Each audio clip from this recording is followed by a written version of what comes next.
नमस्कार, नक्षत्र न्यूज में आप सभी का स्वागत है। मैं हूं नितेश रंजन और आप देख रहे हैं हमारा खास कार्यक्रम सफर जिंदगी का। आज इस कार्यक्रम में हमारे साथ होंगे 2016 बैच के आईपीएस अधिकारी राजकुमार मेहता जी। जिंदगी लोगों को लड़ना सिखाती है और यदि आप सही से लड़ गए तो वर्दी पहनेंगे। कैसे इन्होंने अपने जीवन के उन मुकाम को छुआ, कैसे यूपीएससी में सेलेक्ट होने के बावजूद रिजेक्ट हुए, तमाम चीज़ों पर बातचीत करेंगे। हम सीधे जुड़ेंगे राजकुमार जी से। राजकुमार जी, स्वागत है आपका हमारे इस कार्यक्रम में।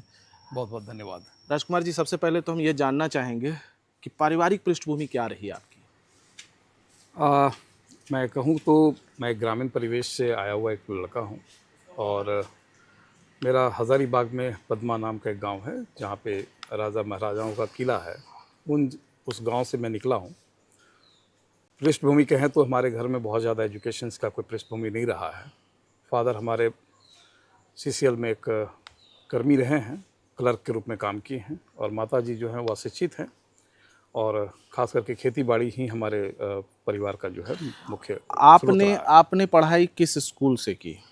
मैं पद्मा के एक रामनारायण हाई स्कूल, क्योंकि महाराजा के नाम से ये स्कूल है, मैं उसी स्कूल से अपना पढ़ाई किया हूँ, रामनारायण हाई स्कूल पद्मा। पढ़ाई में कैसे थे? मैंने वर्दी मेहनत से मिले, क्या कुछ हुआ जो पढ़ाई में कैसे थे? सबसे पहले ये मैं यदि सच कहूँ तो सच बोलने में कोई गुरेज नहीं होनी चाहिए। मैं अपने क्लास का सबसे ही कमज़ोर विद्यार्थी रहा हूँ। अच्छा। मेरे क्लास में मुझे जहाँ तक याद है कि 63 बच्चे थे, 63 बच्चे थे और मेरी रैंक जो थी वो 63वां नंबर था। अच्छा, एकदम अंतिम पायदान पे खड़ी थे। पे। और मुझे कुछ ऐसे सिनेरियो हुआ कि गांव का एक मेरा दोस्त है, भीम नाम है, और उसने मुझे प्रोत्साहित किया कि भाई तुम अच्छे घर से हो तो तुम पढ़ते क्यों नहीं हो। मैंने जीवन में वहीं से चैलेंज शुरू किया है और उसने ही मुझे प्रोत्साहित किया कि आप पढ़ाई करो, और उसके कहने पे ही मैंने शुरू किया था। और जीवन में फिर मैंने मुड़ करके वापस नहीं देखा। मैं 10th क्लास में सिर्फ 2nd डिवीज़न से पास करने वाला छात्र रहा हूँ, बट इंटर ग्रेजुएशंस मैं कॉलेज टॉपर रहा हूँ। और फिर मैं कभी जीवन में वापस लौटा नहीं। मैं इंटर, ग्रेजुएशन और पीजी मैं सभी जो हज़ारीबाग से पढ़ाई में कमज़ोर थे तो पिताजी क्या कहते थे? पिताजी को बहुत ज़्यादा की ज्ञान नहीं था कि बेटा क्या करेगा, बस वो पढ़ लिख ले, बस इतना ही दूर तक उनका ज्ञान था। बस ये बोलते थे पढ़ो। आप, अगर हम आगे की पढ़ाई करें कहें तो इंटर के बाद आपने जो है मुकाम हासिल करने का प्रयास किया कि मुझे आगे जाना है, ठीक है। चुनौतियां क्या रहीं उस समय जब क्या आप दिल्ली का रुख आपने किया, क्या कुछ किया आपने? बस मेरे माता पिता का सिर्फ इतना था, फादर बहुत कुछ जानते नहीं थे, सिर्फ ये जानते थे कि मैंने उनसे कहा था कि पापा मैं पढ़ना चाहता हूँ, तो मैं रांची चला गया था। प्रकाश देव बहादुर और मैं तीनों, मैं आपको बताना चाहूँगा, ज़िंदगी बैक देखता हूँ तो बड़ा आश्चर्य लगता है कि हम लोगों ने 6 महीने तक सिर्फ खिचड़ी खाया। 6 मंथ तक हमने कभी कोई चावल खाया ही नहीं, क्योंकि तीनों दोस्त मिलकर के, किस समय इतना मिलता नहीं था कि मैं चावल बना के खा लूँ। 6 महीने तक लगातार खिचड़ी खाएं, और वो तीनों दोस्तों ने इसका अनुभव शेयर किया। तीनों याद भी करते हैं रांची में कि खिचड़ी खा करके हम लोगों ने अपनी पढ़ाई शुरू किया था। क्या पढ़ाई उस वक्त? उस समय बैंक और रेलवे की तैयारी, क्योंकि बहुत ज़्यादा ज्ञान नहीं था। एक राजेश दीवान हमारे टीचर थे, उन्होंने कहा कि बैंक और रेलवे का तैयारी करो, तो हम लोग को जो गाइडेंस किया गया हम लोगों ने तैयारी करना शुरू किया। बाद में देव बहादुर एक हमारा जो दोस्त है, उन्होंने कहा यार जब तैयारी करना है तो कुछ बड़ा तैयारी करते हैं ना, DCSP बनते हैं। तैयारी करना शुरू किया। हालांकि 2 दोस्त हमारे पीछे छूट गए, लेकिन उनके दिया गया सलाह जो है वो मुझे काम आ गया। और वहाँ से निकलने के बाद मैं दिल्ली चला गया, और दिल्ली में मैं पहले अटैम्प्ट में ही मैं यूपीएससी क्लियर किया था। अच्छा, पहले अटैम्प्ट में? जी हाँ, पहले अटैम्प्ट में मैंने क्लियर किया। और लेकिन थोड़ी ज्ञान के अभाव के कारण मेरी जो कास्ट थी वो ओबीसी बिहार में तो था, लेकिन सेंट्रल लिस्ट में हमारी कास्ट का नाम नहीं था। मैंने ओबीसी क्लेम किया था और ओबीसी के आधार पे ही मेरी सिलेक्शन हुई थी। लेकिन फाइनल सिलेक्शन होने के बावजूद भी ओबीसी सर्टिफिकेट सबमिट नहीं होने के कारण हमारी जो है एक तरह से यूपीएससी की जो सिलेक्शन था वो हमारा रद्द हो गया। फाइनल सिलेक्शन होने के बाद में रद्द हो गया। तो आपका रैंकिंग क्या रहा था? रैंकिंग 243 का। और ओवरऑल कितने स्टूडेंट सेलेक्ट हुए? उसमें 379 स्टूडेंट थे।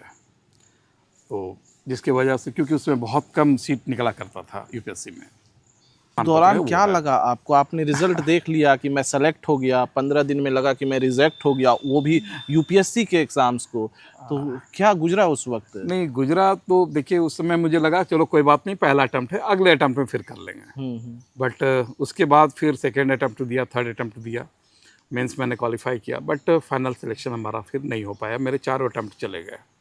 बाद में मैंने बीपीएससी एग्जामिनेशंस में भी इंटरव्यू दिया, यूपीपीएससी का इंटरव्यू दिया, लगभग 5-6 इंटरव्यू दिया, जेपीएससी 1 का इंटरव्यू दिया, लेकिन उसके बावजूद भी फिर हमारा फाइनल सिलेक्शन नहीं हो पाया। लगातार असफलता मैं छूता रहा।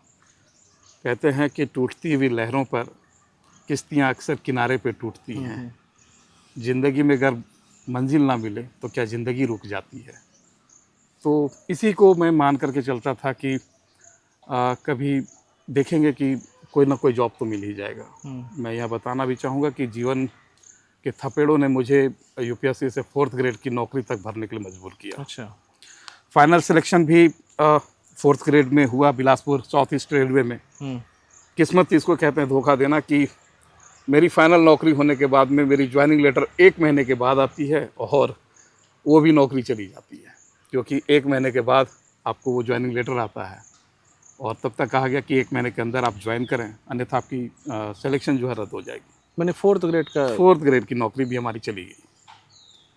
और 4th ग्रेड के जाने के बाद में भी मैंने प्रयास जारी रखा और बाद में फ्रस्ट्रेशंस बहुत ज़्यादा हो, क्योंकि तब तक मैं पटना में तैयारी कर रहा था।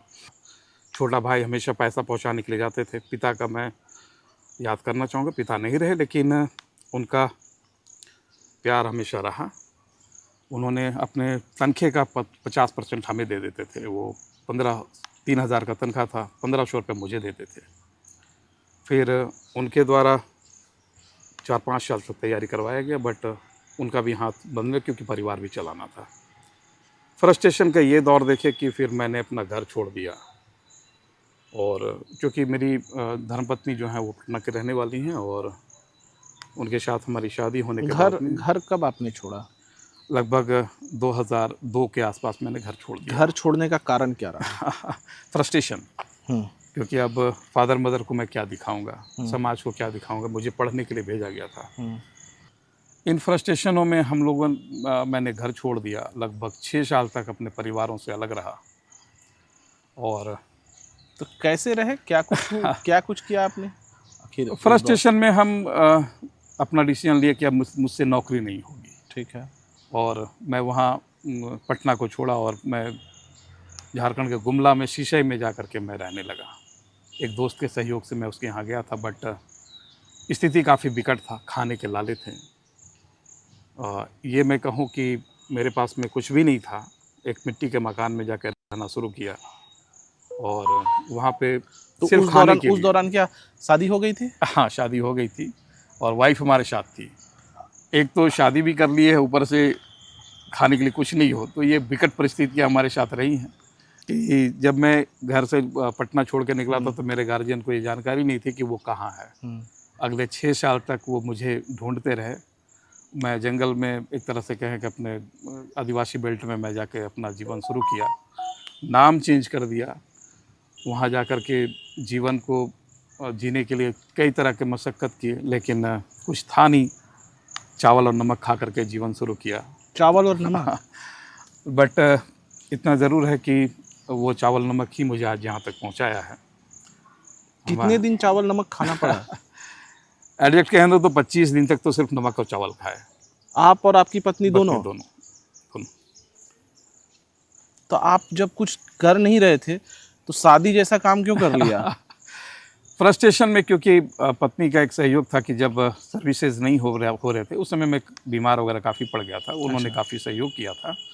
और इतना ज़रूर है कि जब मैं शीशई गया था तो उन्होंने मेरे से ज़्यादा कष्ट उन्होंने किया है। कि समय तो ऐसा देखा कि खाने के लिए सिर्फ चावल किसी व्यक्ति के द्वारा दिया गया, उससे मैंने अपना जीवन शुरू किया। वाइफ तो मैं बोलना तो नहीं चाहिए, लेकिन उन्होंने जो कष्टतम दौर होता है वो उन्होंने बिताया है। लकड़ी पे खाना पकाना, पत्ते पे खाना पकाना, तो इस प्रकार की जीवन। आपकी आंखों में आंसू आ गए, आपकी आंखों में। नहीं, मेरा ये मैसेज उन लोगों के लिए है जो हारते हैं। कष्ट तो ज़िंदगी में आता है, लेकिन वो कष्ट ही आपको ऊपर वाले का एक राह दिखाने का संकेत होता है कि अब हारो मत, दिन आने वाला है। शीशे में मैंने बहुत लंबे स्ट्रगल किया है। 6 साल तक बच्चों को ट्यूशन पढ़ाता रहा। जीवन का आखिरी दौर तो ये भी हालात में थे कि जीवन समाप्त करने की इच्छा होती थी कि अब जीवन समाप्त कर दें, लेकिन ऊपर वाले का संकेत, छोटी सी बच्ची को मुझे भेजे और 50 रुपया देकर के उन्होंने भेजा। जो क्या कि किया था आपने जीवन समाप्त करने के लिए, क्या किया था? देखिए, बताना तो नहीं चाहिए, लेकिन अपने जीवन को समाप्त नहीं, करने लोग के लिए देखिए, लोग यही जानना चाहते हैं कि वर्दी या के पीछे का सच क्या है, क्या तपस्या रही, ये तो लोग जानना चाहते हैं। ऐसा है कि देखिए, मेरे पास में कुछ बचा नहीं था जीवन में, अब कुछ रहा नहीं, तो हमारे पास में ऑप्शन सिर्फ यही बचा था कि अब एक जीवन के साथ साथ दूसरा जीवन भी हमारे पास है। तो जब मैं खुद खुश नहीं रह सकता हूँ, जब मैं इनको कुछ दे नहीं सकता हूँ, तो फिर ऐसे जीवन का क्या करना है। फिर जहर जो है वो हम लोगों ने ला करके रखा, उसको खाने का प्लान किया, लेकिन वक्त रहते हुए ऊपर वाले ने एक बच्ची को भेजे, और उस समय उन्होंने 50 रुपये मेरे को बच्ची को ट्यूशन पढ़ाने के लिए मैंने मांगा था, और उस बच्ची ने मुझे दी है, और मैं वहाँ से अपना जीवन फिर से शुरू किया, ट्यूशन पढ़ाने लगा।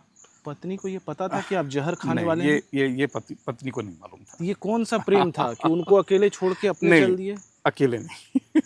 अच्छा।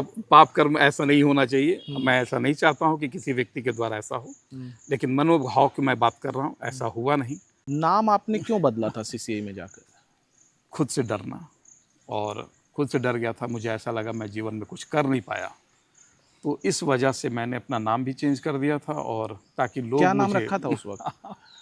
आज भी मुझे शीशे के लोग मुझे कृष्ण राजन के नाम से जानते हैं। कृष्ण राजन? या कृष्ण राजन मेरा नाम था, और आज भी राजन सर के नाम से मुझे शीशे में लोग जानते हैं। कितने बच्चों को वहाँ पढ़ाया आपने? मैंने लगभग 2500 बच्चों को मैंने वहाँ पढ़ाया था। फिर आगे क्या हुआ? और फिर उसके बाद फिर जब बहुत दिनों के बाद में मेरे फादर को किसी तरह पता चला कि ये लाइव है, जिंदा है, तो 6 सालों के बाद ये कैसे पता चला फादर को? ये कैसे पता चला? फादर को मेरे दोस्त जो है प्रकाश, मैं नाम लेना चाहूँगा। क्या हुआ था वो प्रकरण? मैं बीपीएससी का एग्जामिनेशन देने के लिए बिहार जा रहा था, तो उस समय खादगड़ा बस स्टैंड में मुझे पीछे से एक आदमी ने पकड़ा। वो मेरा दोस्त था प्रकाश, क्योंकि एक ही दोस्त था। उसने कहा कि भाई तुम कहाँ हो? तो उन्होंने सबसे पहले मुझे खोजा, और उसने मेरे घर वालों को बताया कि आपका बच्चा ठीक है। और उन्होंने क्या कहा था आपको?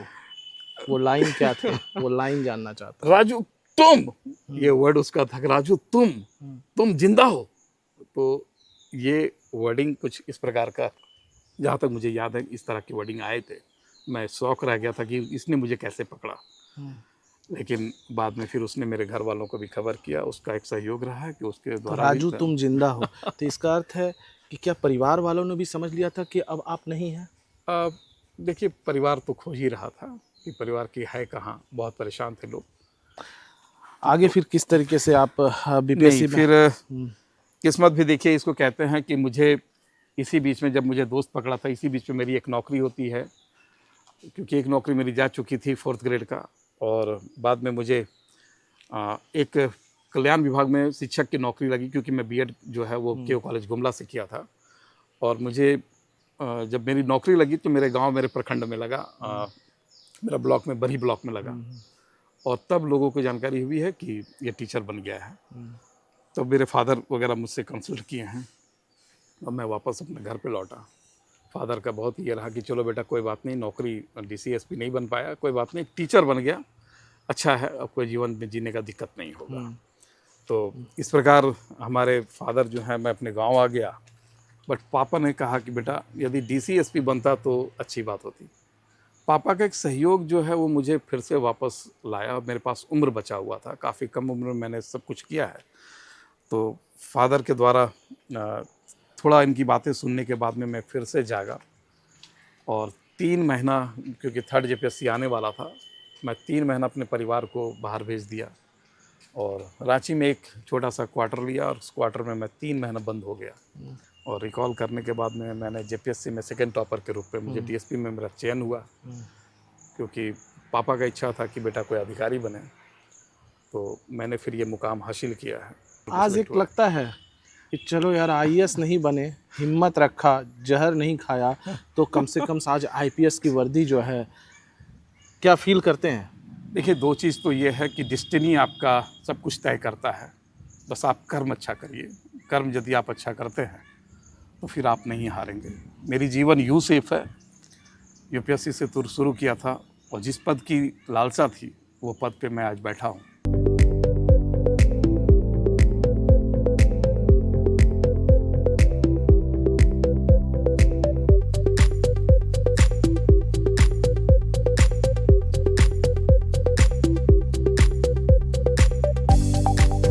आज इस कार्यक्रम में हमारे साथ आईपीएस अधिकारी राजकुमार मेहता जी हैं। अब उनकी धर्मपत्नी नैना कौर और बच्चे भी हमारे साथ जुड़ेंगे। हम नैना जी से सीधे बातचीत करते हैं। कैसे हुआ शादी? सर लव मैरिज है। लव मैरिज है? जी सर, मेरी नानी ने करवाई। लेकिन आपकी नानी ने कैसे पसंद किया था लड़के को? मेरी नानी पसंद के ये रहते थे, वहाँ पढ़ाई लिखाई करते थे। सभी कोई मजाक से बोलते थे कि लड़का बहुत बढ़िया है, इससे नैना के लिए बढ़िया लड़का है। ठीक है। तो इस कारण से मेरी नानी बोली तुम उसको पसंद करो, हम रिश्ता जोड़ेंगे, आगे करेंगे शादी। सब मजाक से बोलते गया ना, तो मुझे ठीक लगने लगे ये। ये तभी आप कहाँ रहती थी? उसमें पटना में मैं रहती थी। ये भी पटना में रहते थे? हाँ, अलग अलग रहते थे, लेकिन हाँ, ठीक है। आना जाना रहता था, मेरे घर आते थे, मेरी नानी से मिलना जुलना रहता था। इनका बिहेव बहुत अच्छा था, फैमिली के लिए बहुत ये था। इनका बोली विचार हर चीज़ में ना सपोर्ट भी करते थे मेरे घर के लिए। ठीक है। जैसे मेरे घर वाले कम पढ़े लिखे हैं, तो पढ़े लिखे थे तो नॉलेज देते थे ये। इस कारण से इनको। नानी क्या करती थी आपकी? मेरी नानी तो एजेड थी। और आप क्या करती थी उस वक्त? उस समय मैं पढ़ाई करती थी। पढ़ाई कहाँ तक की आपने? अभी तो मैं बीए फाइनल हूँ। बीए फाइनल है जी। तो उस वक्त जब इनको आपने पहले, माने ये आपकी तरफ गए थे या आप इनकी तरफ आ गई थी? उस समय तक मुझे पता नहीं कैसे हो गया, ये भी नहीं पता। क्या हुआ था?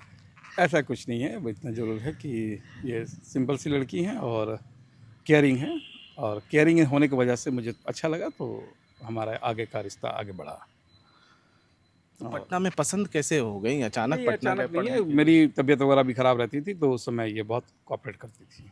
तो एक अट्रैक्शन जो होता है वो लगा कि ये केयरिंग है, और इससे बढ़िया कुछ नहीं, क्योंकि उम्र भी अब निकल रहा था। तो फिर हम लोगों ने डिसाइड किया कि नहीं, हम लोग को एक साथ आना चाहिए। शादी की जब बात आई जी सर। तो फिर इन्होंने घर छोड़ दिया। क्या परेशानी का सामना करना पड़ा आप लोगों को?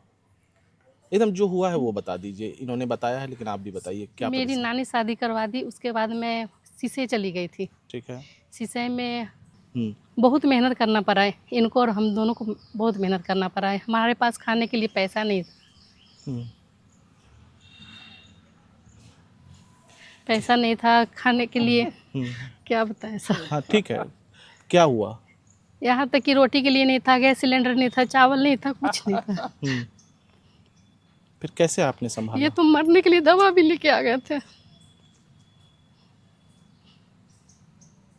उसके बाद बोले हिम्मत रखिए, कुछ ना कुछ तो होगा ही साथ में, भगवान ऊपर वाले हैं ना, ऊपर वाले के ऊपर छोड़ दीजिए। तो फिर एक स्टूडेंट आई दूसरे दिन, जिस दिन ये जा रहे थे कुछ करने के लिए, तो दूसरे दिन एक स्टूडेंट आई, तो इनको जीने का सहारा मिल गया हम लोगों को। बोले कि उसको बोले कि बाबू कुछ पैसा दो, हम तुमको पढ़ाएंगे, तुमको फर्स्ट डिवीज़न से पास करवा देंगे, हम बहुत मेहनत करेंगे। उसके बाद वो लड़की 50 रुपये लेकर के गुल्लक तोड़ करके उससे चावल लेकर के ये किसी तरह मैं पत्तों को इकट्ठा करके खाना बनाई थी। फिर क्या हुआ? इस तरह से हम लोग का ज़िंदगी धीरे धीरे सुधर गया। बहुत मेरी रात को 12 बजे से तक पढ़ाई कराते थे, बच्चों को पढ़ाते थे। सुबह मॉर्निंग 4 बजे उठते थे, 4 बजे बच्चा आता था पढ़ने के लिए। स्टूडेंट धीरे धीरे 1 2 3 4 करके बढ़ते गए। एक बार तो ये पैसा 10,000 रुपया जमा किए, 1 रुपया करके। उस समय मैं बीमार पड़ गई, रांची। सारा पैसा खत्म हो गया। बताइए। ये हमको लेके गए रांची इलाज करने के लिए। अब वहाँ पर 10,000 पूरा लग गया डॉक्टर के पास। फिर वहीं के वहीं हम आ गए। फिर से धीरे धीरे स्टूडेंट आते गए, किसी तरह की वहाँ मदद करने वाला भी कोई नहीं था। खाना बनाते थे तो अगल बगल वाले बोलते थे भाभी क्या खाना बनाया है, तो खाना तो है बनाया ही नहीं, तो बोलते थे कि बना के खा भी लिए। अपना मायके से हम तेल लेकर के आए थे बाल में लगाने के लिए, कौन सा था, निहार निहार था। तो वो सब तेल है नहीं तो बनाए क्या। तो कोई हमको कद्दू दे दिया था बगल वाली लेडीज लोग, तो उसी तेल में ना सब्जी बना दिए। तो जिसके घर में रेंट पर हम रहते थे, तो वो बोला ना भाभी सब्जी दीजिए ना, क्या बनाया है। सिंधु उनका नाम है, मकान मालिक का बेटा था वो। तो हम बोले थोड़ा सा सब्जी बचा हुआ सो दे देते हैं। हम खाए नहीं था, टेस्ट नहीं पता था मेरे को, तो वही सब्जी उनको सबसे पहले दे दिया। कुछ नहीं बोला कि कैसा स्वाद है, नहीं है, खाया कि फेंक दिया, बताया भी नहीं मेरे को। उसी तेल से आपने बना लिया सब्जी? हाँ। ये तो पढ़ा रहे थे बच्चों को महीना पूरे का, तब तो पैसा कोई देगा। हाँ। तो उसके बाद में सब्जी का टेस्ट तो बहुत ख़राब था। पढ़ा करके आते हैं, बोलते हैं ना नैना हमको खाना निकाल करके दो। पहले इनको हम दे लिए, उसके बाद में कहते हैं कि कैसे सब्जी बनाई है, तुम भी खा कर देखो, बहुत टेस्टी बना है। ऐसा सब्जी तो कभी देखे ही नहीं था, जैसे लग रहा है किसी कीड़ा मकोड़ा का सब्जी बनाया है। लेकिन कोई बात नहीं, इस तरह से ठीक लग रहा था। वो दौर मतलब लग रहा था कि कुछ अलग सा दौर है। हम लोग को खेल खेल में सब कुछ निकाल दिए। वो टेंशन है, सब ऊपर वाला का मर्जी है, ऊपर वाला सब ठीक करते हैं। उसके बाद जब धीरे धीरे आगे बढ़े, ठीक है, जी फिर सर। क्या हुआ? अच्छा से स्टूडेंट लोग आ गए थे, पढ़ाई लिखाई ठीक होने लगा था। माँ लोग हम लोग से मिल गई, फिर बाद में सासू माँ लोग, वो लोग आई, बहुत हिम्मत दी माँ। लेकिन कुछ खाना पीना ले करके आई थी, हम लोग को दी। माँ के आने से बहुत हिम्मत हो गई। मेरी बेटी हुई, माँ सपोर्ट की, घर भी बसाई माँ, मतलब अपने घर ले गई। चलो बेटा हिम्मत नहीं हारो, हम हैं साथ में। माँ को मिलने से कुछ बहुत ज़्यादा ही हिम्मत मिल गया था हमें। अभी इनके बच्चे भी हमारे साथ होंगे, हम बच्चों से भी बातचीत करेंगे और समझने का प्रयास करेंगे। देखिए, मुझे लगता है इतने एपिसोड हमने किए, हमारी आंखों में कभी आंसू नहीं थे, लेकिन आज ये आंसू हमारे भी निकल गए। क्योंकि इस तरीके की बातें जो नैना जी ने शेयर की, आप समझ सकती हैं कि किन कठिनाइयों के दौर से वो गुजर कर और आज यहाँ पहुँची हैं, जिसका सपना शायद उन्होंने देखा था। हम बच्चों से बातचीत करते हैं। तुम बड़ी हो, पापा के स्ट्रगल को देखी हो? हाँ, मैं उस टाइम बहुत छोटी थी, मुझे बहुत कुछ तो याद नहीं है, पर मैं देखती थी पापा पढ़ाते थे और मैं छोटे से चेयर पे बैठकर देखा करती थी।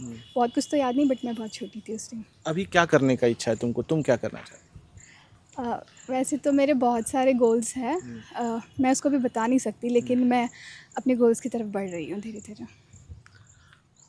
तुम क्या करना चाहते हो? मैं आगे जाके इंजीनियर बनना चाहूँगा, मगर मेरे पापा जिस लाइन में है, पापा बहुत ज़्यादा एक क्रिटिकल थिंकिंग और ह्यूज प्रेशर को अमाउंट सहते हैं, और इतना ह्यूज प्रेशर हम लोग नहीं सह सकते हैं। किस क्लास में हो? हम 9th में अभी। 9th में। क्या कोई वर्दी वाला बनेगा इस घर से, कि सब अपना गोल छुपा के ही रखेंगे? नहीं, हम बनेंगे जज, काला पहनेंगे कपड़ा। जज बनने की इच्छा हाँ है। जी। मैंने आगे आगे वकालत करो। पिताजी के विषय में क्या कहोगे? मेरे पापा बहुत मेहनत करते हैं, सबको मोटिवेट करते हैं। हम लोग के लिए हल्का कम टाइम मिलता है, लेकिन एक अच्छे नागरिक को अच्छे शहर बना रहे हैं कि हर इंसान अपने नहीं बल्कि दूसरे के लिए सोचे। मैंने पापा ने जो अभी हमसे शेयर किया, माँ ने जो शेयर किया, घर में चर्चा होती है कि क्या ये सब? हाँ होती है ना, बिल्कुल होती है। पापा अपने स्टोरी सुनाते, एक जगह बैठ के हम लोग को सभी को बताते कि किस तरह स्ट्रगल किया है पापा। हम लोग को अच्छी बातें सिखाते हैं कि हम लोग को मेहनत करना चाहिए, पढ़ाई करना चाहिए, ताकि हम लोग को ऐसा फेस ना करना पड़े। ये इनके बच्चे हैं जिन्होंने बताया। उनकी आंखों में भी आंसू, आपकी आंखों में भी आंसू। अब क्या लगता है? नहीं, ये आंसू नहीं है, ये एक तरह से कह सकते हैं स्ट्रगल का एक प्रतीक है, और ये होना चाहिए, हर आदमी को संवेदनशील होना चाहिए। ये शादी कराने वाले पिता के रूप में भी जाने जाते हैं। 125 शादियां इन्होंने करा दी है। जी, साथ में मैं भी थी। अच्छा, आप भी थी। जी सर। तो वो कठिनाई का दौर जो इन्होंने देखा आपसे शादी करने के बाद, तो मुझे लगता है वही कहीं ना कहीं जहन में है कि नहीं, हम बच्चों को जो है ये करेंगे। क्या लगता है आपको? आप बताइए, क्या लगता है? नहीं, लगता नहीं है। मेरा एक मकसद है कि यदि मैं किसी का काम आ सकूं, यदि ये वर्दी किसी की बच्ची का जीवन को संवार सके, तो करना चाहिए। मेरा अभी तक जो टारगेट रहा है कि यदि किसी के माता पिता ना हो या फिर जो काफ़ी गरीबी में जी रही हैं, जिनके लिए शादी करना एक बड़ा सपना होता है या उनको कुछ भी राशि नहीं है, ऐसे लोगों को मैं प्रमोट करता हूँ कि उनका जीवन संवर जाए। तो नैना जी कोई और एक इंसिडेंट बताएं आप जो इनके साथ आपने गुजारा हो कठिनाइयों से भरा, कोई एक इनको ऐसा तो पल। एक नौकरी मिला था रेलवे वाला, पहली बार मिला था मेरे सामने। ठीक है। ये मिला था, उसके बाद नौकरी मिलने के बाद जो कॉल लेटर आता है बुलाने वाली, जो उसमें इनको लेट से आया था कॉल लेटर।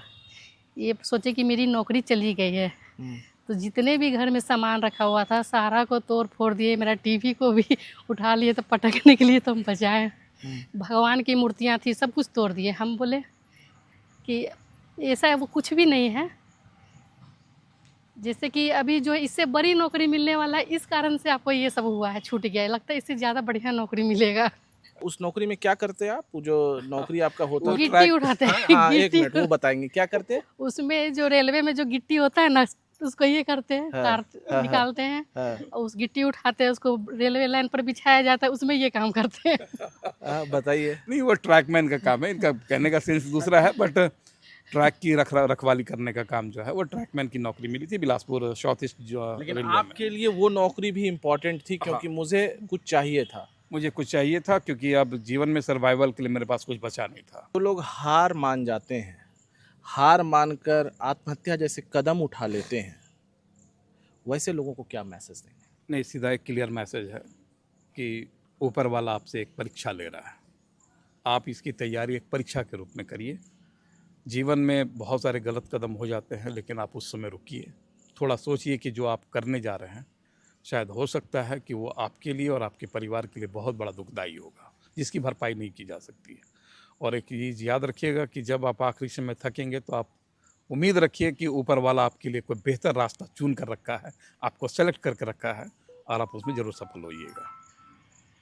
राजकुमार मेहता जी, उनकी पत्नी, उनके बच्चों से हमने बातचीत की और आपने सुना कि किस तरीके से संघर्ष की वो कहानी जो इन्होंने बताई वो रोंगटे खड़े कर देने वाले हैं कि कैसे इन्होंने संघर्ष देखा, इनकी पत्नी ने इनको कैसे मदद किया। लेकिन इनके संघर्ष की कहानी से एक बात तय है, वैसे युवा जो आज इस कार्यक्रम को देख रहे हैं वो आने वाले समय में इस एपिसोड को देखकर जरूर अंतिम क्षण तक, अंतिम पल तक ईश्वर पर भरोसा करेंगे और अपनी मेहनत को जो है लगातार जारी रखेंगे। अगले दिन किसी खास मेहमान के साथ किसी खास जगह फिर से होगी आप सभी से मुलाकात। तब तक के लिए दीजिए मुझे इजाज़त।